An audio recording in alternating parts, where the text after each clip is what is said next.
زمین ناله میزد شبها واسه تو مردنی ناله میزد فلک ناله میزد با صلی علیک ملک.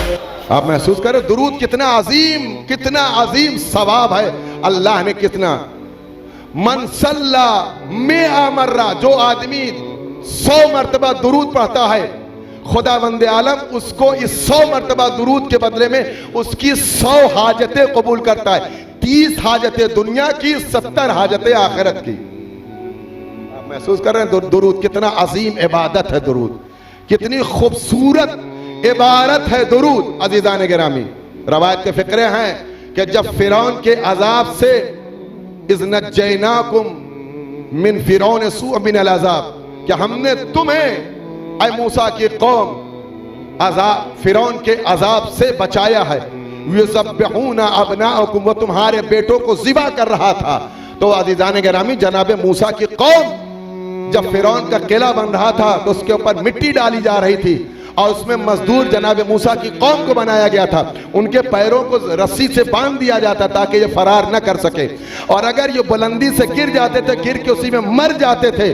ان کو کسی کو اٹھانے کی اجازت نہیں تھی. اگر یہ بار گرا اٹھانے میں تاخیر کرتے تھے تو کوڑے برسائے جاتے تھے. اتنا سخت اور سنگین عذاب تھا. اللہ نے جناب موسیٰ سے کہا اے موسیٰ اگر اپنی قوم کو بچانا چاہتے ہو تو اس قوم سے کہو محمد اور آل محمد پر درود پڑھے.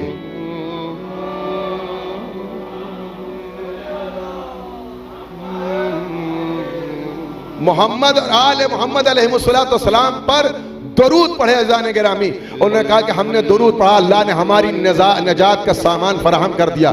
لیکن جب ہمارے بچے قتل ہونے لگے تو ہر گھر میں کوئی نہ کوئی داعیہ جاسوس محسوس ہوتی تھی جس خاتون کے ہاں آثار حمل دکھائی دیتے تھے فوراً یہ حکومت کو خبر دی جاتی تھی اور بچوں کو مار دیا جاتا تھا.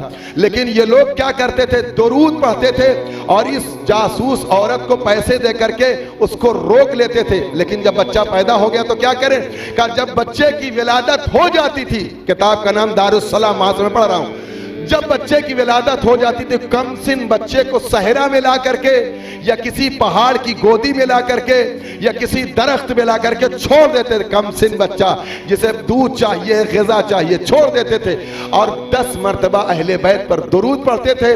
جس درود کا اثر یہ ہوتا تھا کہ اللہ ایک فرشتہ خلق کرتا تھا جو اس بچے کی نگرانی کرتا تھا.